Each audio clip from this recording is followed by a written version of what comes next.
Welcome to Cinderella Has Cellulite, a show about love, romance, and how to make it all last. Relationship expert Donna Weitzman draws on her years of experience in and out of the dating game to unwrap the mysteries behind the all-too-familiar fairy tale. Tune in to find out the secrets behind first dates, second marriages, and everything in between. From his friends and her friends to X's and O's. This is Cinderella Has Cellulite. And now, your host, Donna Weitzman. Hi, Zach. Hi, Donna. How are you? I'm doing all right. How are you? I'm doing great. Yeah? Guess where I've been? Where have you been? I have been to San Diego, California. San Diego? Yes. What's Have going you on ever out been there? to San Diego? I never have. You need to, if you ever have a honeymoon coming up one of these days, being the Yeah. millennial on here, okay? At some point. It's a great honeymoon place. Love is in the air all over San Diego. San Diego? With the trolley cars in the hills, Well, right? no, that's San Francisco. That's San Francisco? Well, however, they have a nice subway in San Diego. Do they? But it's not a trolley. They're both in California, right? Yeah, Am no, I getting it's that wrong? Southern California. Southern California. Sure. And you know what? They're noted for many things. Number one, for the best weather in the United States. Really? And it was 70 degrees every day I was there. Really? Every day. Perfect. I Perfect get weather. why people live out there. Perfect weather. Weather's okay here. Yeah. Spring is springing, slowly but When surely. it's 109 in July here, Well, it'll be 70 in San Diego. Yeah, okay. That might be a valid concern. Yeah. They got mountains out that way? Oh, beautiful mountains. Beautiful, Really? Beautiful ocean, beautiful mountains. But I went there, and while I was there, went to the San Diego Zoo. Now, San Diego is noted also to have one of the best zoos in the world. And I saw so much love and relationships going on with the animals. Oh, really? It was the cutest thing. They had baboons with baby baboons. I mean, there's all kinds of stuff going on out Kangaroos there. with other smaller kangaroos and pouches. Yes, elephants, baby elephants. Sure. It was awesome. That's fantastic. I think we like to think of relationships as very human things, and it turns out maybe it's inherent in everything. I you know? think love is inherent in anything alive. Did you Yeah. do anything exciting for St. Patrick's Day? Went to Legoland. Legoland's exciting. Yeah. In San Diego. So You just got back. I just it's got Monday. back. Yeah, I you got must back have- yesterday. Okay. Yeah. Late yeah. flight, early flight? Yeah, midday. Midday. Midday. That's the Nice, way to go. easy. Yeah, take it easy. Get That's home right. about 5 o'clock. Give yourself some breathing room on the end of that. Yep. Well, I so- had something I need to ask you about, a little bit of relationship advice. I think maybe I should save it for the end of the show. Are you sure? I may not have time to think about it. Okay, well then here I'll hit you with it. Okay, And I don't want to just- get too into the weeds on this. Okay, now I is this read a something. millennial relationship thing? Maybe. Or okay, It might be. all right. Yeah, so help me okay. out with this. Okay. Here's the and real quick, I wanted to give you this. We're live on Facebook, so you can see what we're doing. Hi, Facebook Live Us, yeah. audience. Hello. There's Hi. us on our show. There's a little bit of a delay. I see Zach. Hello, But we're in everyone.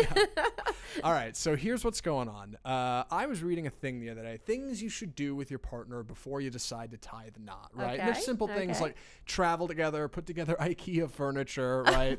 Things you might struggle with, things that you can see each other overcome and help each other come closer together. And one of them, Or getting big fights. or getting big fights. Mm-hmm. It's a good litmus test for how things might go. And one of them was get a joint bank account.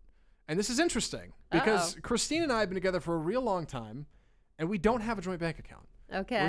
We're separate. Okay. And so far it's worked. It works pretty well. We live together, and anytime we're going out to dinner or going grocery shopping or going on a date, usually one of us will spring for it, and we're pretty even either way. But it all kind of works out in the wash. And as far as having a joint bank account goes, I'm like, well, I guess it's something I've always thought you should do at some point. But I kind of like the way it's going now. And I'm afraid if I jump into combining funds, maybe things will get sticky with this situation. Maybe I'll spy she bought something on Amazon, and I'll think, what do you need that for? what's she doing that? Or I'll go to lunch, and she'll think, well, you shouldn't have done that. You could have brought something from, I don't know. Like, there's a level of personal responsibility there. And I wanted to ask your experience with Well, this. you know do what? I think? did a whole radio show. Actually, I've done several on finances in a relationship, and Yeah. bank accounts, of course, are a part of that. Are you the spender or is she? I think we're both kind of spenders. I would argue she's more of a spender, to be fair. But I like going out to lunch. Hate bringing my lunch, so I go to a lot of lunches. And meanwhile, she eats in, but she buys stuff off Amazon. So I think we're pretty. So you're pretty I think even. we're pretty split skis, yeah. But we don't talk a whole lot about our purchases. We just kind of do our own thing, and we don't really worry about it. We don't Now, get it too in sounds the like weeds. you're happy with it right now. I mean, I think so. Then don't break it. Right. Just leave it alone. Well, I'm sure you. What's your setup? We do the same thing. We have separate accounts. Okay, so you don't have like a joint thing. No. And you're just happy that way. No, I like it like that. Okay, so you tried the other way? We tried when I remarried. We tried the joint thing. Yeah. And I'm the spender. And my husband's not a spender, and I think it drove him nuts. Well, opposites attract. I think that's fair. It's not weird to have a spender and a saver. He was so smart, though. He said, I want you to take this much money every month and put it in your account and do what you want to with it, and I don't want to talk about it. Okay. And he never, ever talks about it. So do you have two separate and a joint, or are you just separate accounts Just and that's separate. it? I dig that. Just I don't totally think that separate. right. And somebody said that seems like a millennial thing. I'm like, I don't think it is. No, I don't think that's a lot of particularly people have millennial. that. Yeah, I think it's just different strokes for different folks. Yeah. The main thing about finances in a relationship is talk about it. Because where you get in trouble is expectations from one or from both of you, and you don't talk about it, and resentment builds up. Yeah. So it's better just to talk about it and say, hey, this is me. I like to spend money on X, Y, Z. I'm not happy unless I do. And then figure it out from there. Right. So communications. Right. Yeah, obviously, you care about each other. It's not going to be that big of a deal at the end of the day if one of you spends money on something. It's fine. Right. Yeah. Like, it's fine. But you do know that's the second reason for divorce. Exactly. And I wanted to try to get in front of this. Yeah. I figured maybe I should, consult an expert. So thank you for the advice. You are so welcome. And I talk about finances all the time. In fact, I just did an article for the Katy Trail Weekly newspaper on finances. Katy Trail Weekly. I'm going to check that out. Do you do that? Do you ever read it? No. It has a big readership. I thought about just lying and saying I did, making me seem intellectual. But then I would ask you a question. Right, yeah. Then you'd quiz me and I'd fail. No, for those of you in Dallas, read the Katy Trail Weekly. I love the newspaper. I write an article for it on love and relationships every 2 weeks. Right. And we did one on love and finance not long ago. Honest to a fault. Yeah. Speaking of honesty, we're actually joined in studio by somebody else. I don't want to steal your introduction, Donna. No, please. you just go right ahead, because today we are so lucky that we have Robert Caltabiano. Do I say that right, Robert? Yep, perfect. Robert Caltabiano. Yes. And it sounds Italian. And it is. And it is Italian. Robert, even though he's strangely and greatly good looking, sorry, Robert, I do break all the rules on this show, but he spent many, many years with the Secret Service. Almost 27. 27. Almost. And he's still in great shape. I mean, I bet you could outrun like 90% of the people in Dallas. Well, I don't know about that. I'm sure my you kids could beat me all the time. So. Robert, tell everybody about you a little bit and why we brought you today to talk about safety, dating safety, and how for us to keep safe out there when we're in the dating and relationship world. But tell us a little bit about you first. Well, first, I'm excited to be here, and just listening to that financial advice. I got one thing is my wife's the boss, so I want her to know that right now. She takes care of all the finances. So if you're listening, just make your claim early. Yeah. All you guys out there, happy wife, happy life. It's very true. I keep hearing that the older I get. I think it's true. But we've had a lot of fun. And Josh and I are old friends and been in and out of the studio. It started back in the 80s, actually right around 1979, 1980. My favorite ride in Disney World, let's put it that way, was the Hall of Presidents. Oh, okay. As a child. Where did you grow up, Robert? I grew up in New York, up towards Albany, New York. Okay, upstate. And half of my adult life was working in Manhattan at the World Trade Center. Wow. I was going over the bridge when the planes hit in 9/11. Oh, wow. Wow. But I met my wife here in Texas. She's a Texan. So now we know why you're here. I'm here. This is the third time I've done the triangle. You call it Houston, Austin, and now here in Dallas, and this is home. Okay. So we've had a lot of fun. I worked with 7 presidents, from President Ford up to President Obama, and then before he was president, Mr. Trump, before I retired. And a lot of things, you see what's right, you see what's wrong, what you think. You see the good side of America, and sometimes we see some sadness. And it's been a heck of a ride, and it's a Disneyland every day. I bet you were never bored in the Secret Service. Absolutely not. Did you ever go overseas at all? Absolutely. I've hit every continent except Antarctica. And I was pretty close to that. That's got to be a bucket list continent. That is right? definitely a bucket list. That's right. Yeah. Well, I know that during all those years of protecting people, and thank you for that service. My gosh, we need our Secret Service. We need our FBI. We need all of our agencies to be strong. Absolutely. That's for sure. But did you ever run into or see things that people put themselves in danger for no reason? Absolutely, and it's happened to myself. Okay. The reason why is I think we were talking about this off the air before we started, is, and Josh knows this, I really believe this, is that we just don't think most of the time. You know, today we live in such a fast-paced world that, you know, we're rushing to get from point A to point B. And if you're a woman out there and you're really rushing to get to your car and you're leaving work or you've gone shopping or whatever, and you're on that cell phone, get off of the cell phone. Oh, talk more about that, Robert. Because what happens is that we get distracted. So if you're talking to somebody, a friend or your husband or your wife or whomever, you're not really looking at your surroundings. And we're most vulnerable, especially women are most vulnerable. One of the most vulnerable is when we're walking to our vehicles, because all you're focused on is to that car, and if you're on a cell phone. And you're probably carrying bags. And you're carrying bags. And that's when you could get in trouble. And as you know, up here, we just recently, unfortunately, they found that young lady that disappeared a few years ago. Up in Denton, I think, was it? And so, you know, get off that cell phone. If it's that important, tell the person you'll call them back when you get inside the safety of your vehicle. Okay. Your vehicle is like your home. So you get in there, you know, shut your door, lock your door, get back on the phone and continue your conversation as you're pulling out for, you know, to go to your destination. I have a question for you. I think about this a lot. 2 vehicles ago, I loved my car because when I got in and closed the door, it automatically locked. Why do they not make all vehicles like that?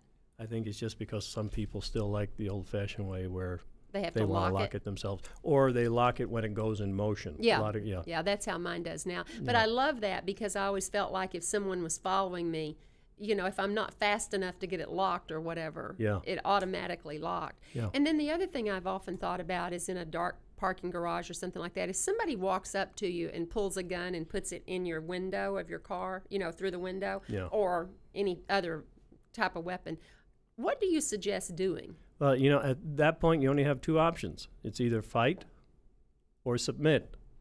And I can tell you, if they're going to pull a gun on you, most of the time it's not going to be a really happy ending, or it's going to be something that's, you know, it can be very physically harmful. Would you throw it in reverse and try to get away? Or? Again, you know, we have to really look at this situation, and you can't say everyone, but most of the time is if there's a way for you to get out of there, you got to go for it. You know, too many times we see, especially, you know, women out there, is that, you know, we've been taught, you know, you think as child, you know, subservient. Yeah, or roll the window down, see what they want. Yes.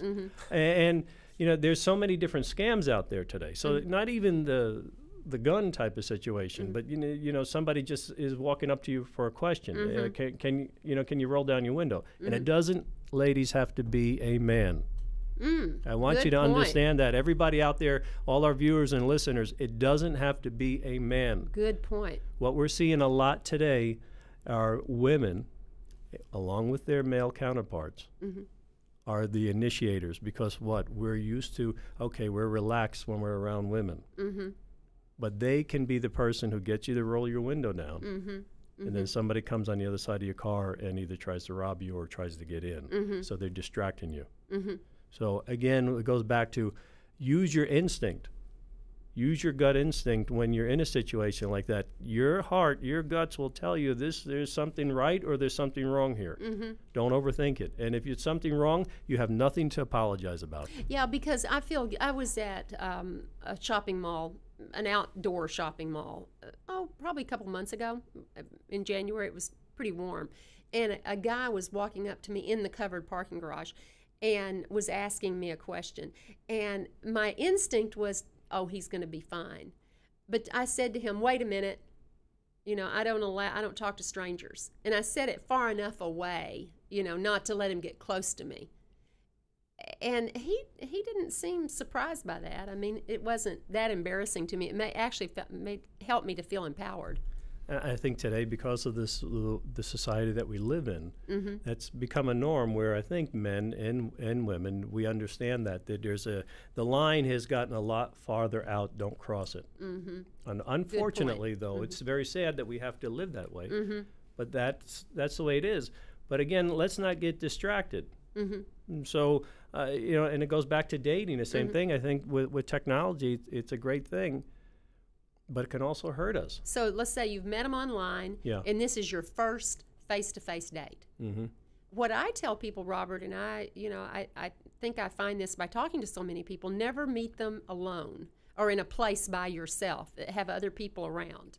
Absolutely, but then also, I would never, as a lady, I think, really give the advice out there, wherever you go to put your car, pull it up to your car, don't let the other person know where you parked. You know, don't get in a conversation. You may say, you know, well, where'd you park? Did you park far? Yeah, we'll walk to the car. Yeah, we'll walk to the car. No, you know, nice to meet you again, and let him leave first. The unfortunate thing is, you know, you just don't know. You know, sometimes people may want to watch you. So I'm a big fan of, if you're meeting on the first date, maybe a taxi or a valet or a valet, and you leave right from that spot. Again, get back into the safety of your vehicle. Not because of anything else, but, you know, let's say it doesn't go well on your part, and this individual, he may think, oh, this went well, and, you know, and now he's mad. Yeah. There you go. There absolutely. you go. Zach, have you ever, any of your friends ever had any dating issues with safety? I think it's easy for some guys to get a little offended. Because it's, you know, it seems like, wow, you're really coming at this at the wrong angle. You already think I'm a creep. And I've talked about this on the show before. I don't think that's a matter of, like, personal offense. I don't. Like, I think looking at it very, very objectively and removing some basic identifiers from the table. I've talked about this before. When you look at a man and a woman going on a date, like, a guy gets to look forward to going out with somebody who's sweet and kind and most likely nurturing, somebody who may be a little shorter, a little thinner in stature. A woman has to look forward to going out with some guy who's probably taller than her, probably stronger. a bigger build than her, arguably stronger than her, debatably faster than her. There's some debate there. Yeah, like it's a lion going out with a deer. Like, so yeah, I don't know. Yeah, I'm anytime I've had a friend tell me, yeah, she was just real standoffish and, like, wasn't too keen to communicate, and I didn't really get it. I'm like, well, I don't know, man, maybe she was a little threatened. You know, you don't know. And that's not any kind of, like, offense to the individual. Right. That's just the foot you got to come at it on, right? I mean, you got safety first. Yeah. And when it gets a little further down and you invite him over to your house, any telltale signs that this guy may be dangerous, Robert? Well, anything to look for other than your gut feel? As being a father of four and I have a daughter, one of the things I think is if the guy's rolling up and he looks like he just got out of bed. Okay. Because, and also the other thing is, look, if you see the inside of, if you have been in his car, if his car is a mess, it has a reflection. What goes on the inside has a reflection on the outside, on his mind. So if he, you know, there's a difference of just having a little mess, but if it looks like he slept in the car, I'd kind of think twice a little bit before allowing him into your kingdom a little bit, because you just don't know what you don't know.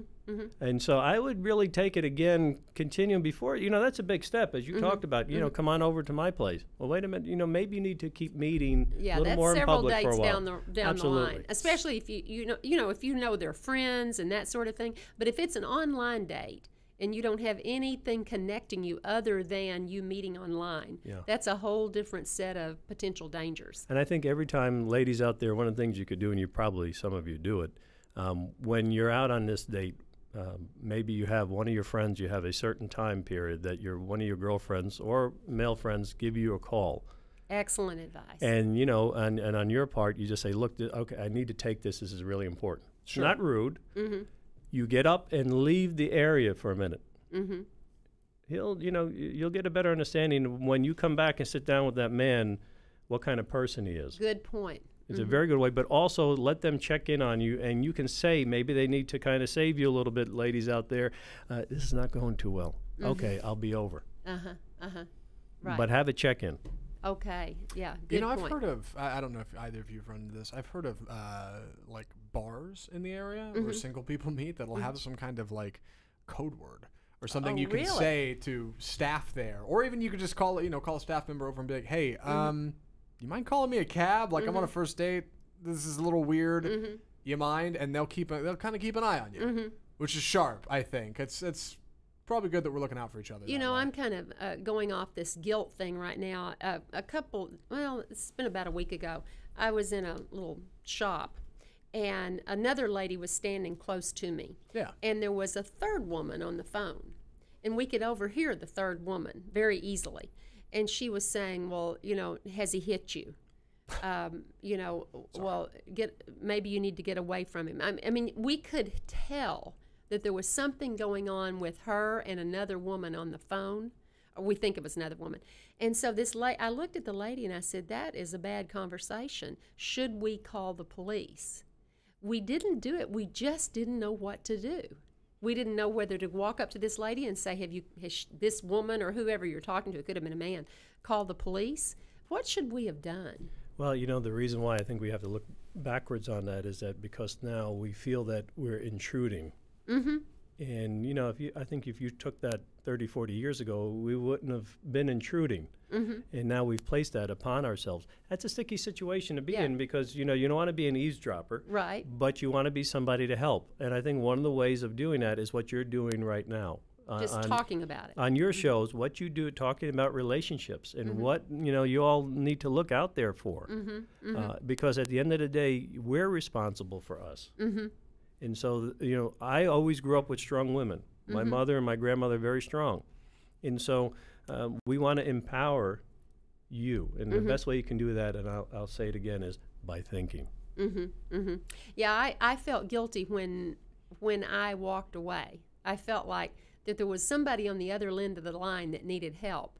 But I just felt uncomfortable going up and saying to the lady, maybe you should call the police. Yeah. You know, it as you said, it put me in a terrible situation, and I'm still worried about that other person. Yeah, it's kind of digging into somebody else's vulnerability, a stranger you don't know. Yeah, right. And it's weird to kind of jump in on that, but I think it's doing the right thing. What is it they say? If you see something or hear something, say something? Say something, say something. Yeah. Yeah, but now I'll put it out there to everybody and to you two here, is that how many of us, you know, especially the guys, we're on the road and we see somebody broken down, and we keep driving by because we're afraid today, you know. We feel guilty, don't we? You know, or to, you know, try to help. So, you know, the guilt is around. But on the other side, one of the things is, again, it goes into there are people out there, that's a scam, that they will have being broken down. And it, again, ladies out there, it does not have to be a man. It could be a woman that's broken down or looks like she's broken down. You pull over to try to help them,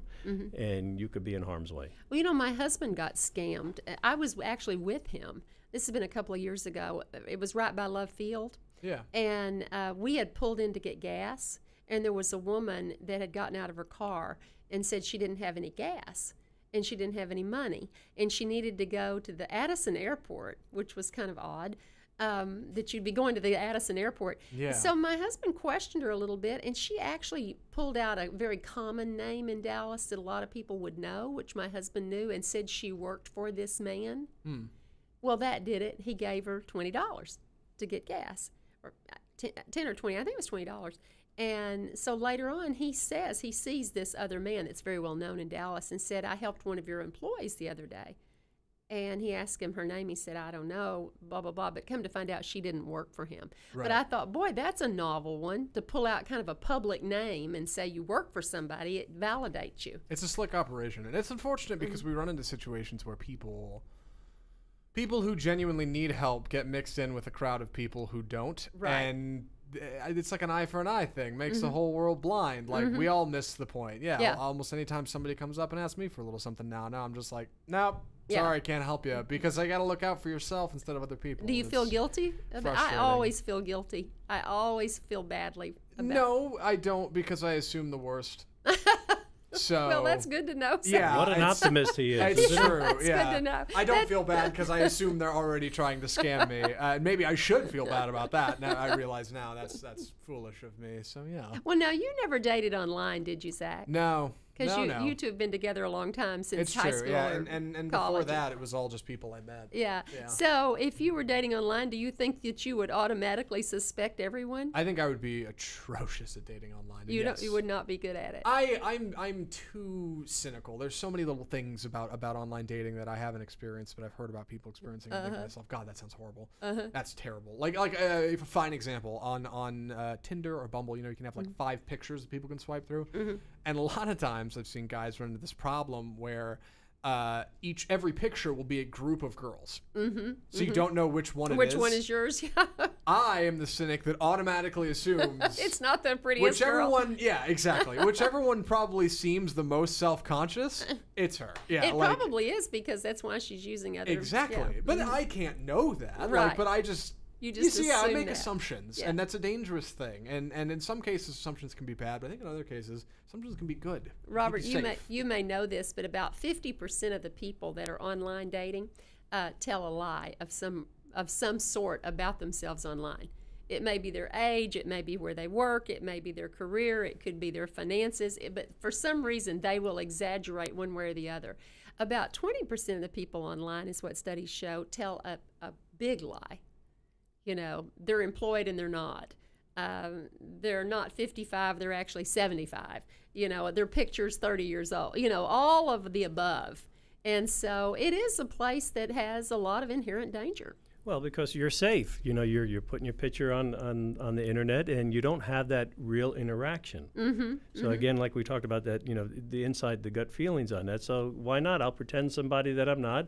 And if I meet you, I meet you. And if I don't, there's a sucker born every minute. Yeah, who was it that said that? I think it was P.T. Barnum. P.T. Barnum. P.T. Barnum said that? Barnum. Oh, and gosh. another thing, we've talked a lot about safety today, and not just in dating, actually.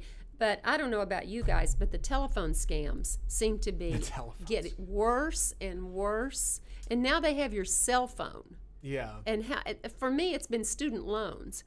I get Somebody those. calls me about student, and I'm like, I was in college 40 years ago. If I still had student loans, and they will not take me off. Why How about the IRS? Did you get that yet? I've gotten a couple of the IRS ones that they're going to come and arrest me immediately. You know, for being, as far as I can tell, a completely average middle-class citizen, I win an awful lot of cruises. You win the It's really cruises. odd. Yeah, all I have to do is give my credit card information, but it's very kind. Yeah, it's a great service they're running over Well, mine is student loans, and they're going to help me out with it. And I'm Sure. like, people, you know, Google me. You'll see that Yeah. I probably don't, at this age, have a student loan. Refinance those loans, Donna. Yeah, they can help you. Well, Robert, you have been delightful, and you have so much knowledge. My goodness, you've probably seen everything in the world in 27 years with the Secret Service. Well, it's been a lot of fun here today, and you actually got me to start thinking about it. So when I get home tonight, my wife will probably be asking me a couple more questions about safety and security. You do a lot of radio shows. You also do a lot of seminars and those kinds of things. Help out us women. You may be doing it already, but add a little of that to your talks. Absolutely. I think we could do that. Sure. What do you think, Josh? Yeah, I think so. Why not? But you know why? Because women, well, all of us, women, children, men, all of the above, live in an unsafe world now. Absolutely. And it has changed. It has Well, changed. you know, the saying I grew up with, behind every successful man is a more successful woman. And that's being with the utmost respect that, you know, growing up in that way, to cherish our mothers, to cherish our daughters, to cherish our wives, our girlfriends, because they are the heart and soul of who we are in America. And without them, without that really cherishing, we have nothing. Well, listen to that out there, men, all you listeners that are guys, and you know, I know the majority of you do cherish us women. There's always, you know, one or two bad ones in the pot. So let's do what we can to help our sisters and our brothers and our children, and we'll go from there. Robert, you've been a delight. Thank you. I hope you'll come back on. Absolutely. God bless. And Josh, you stay a millennial. Thank you, Donna. Talk to you soon. And how do they find us, Josh? Oh, gosh, yes. They can find us on iTunes at Cinderella Has Cellulite. It's probably where you're listening to this now. Facebook and YouTube live every Monday at about 2:30. Just check us out. We're flexible that way. Leave a comment, leave a like, share, subscribe. Tell your friends the show would not be what it is without you, and we appreciate it. And for those listeners, if you have not liked us on Facebook, on Cinderella Has Cellulite, DonnaArpWeitzman.com, please like us. so that you can keep up with our guests. We have great guests. Buy the books. Amazon. Yes, check it out. Bye.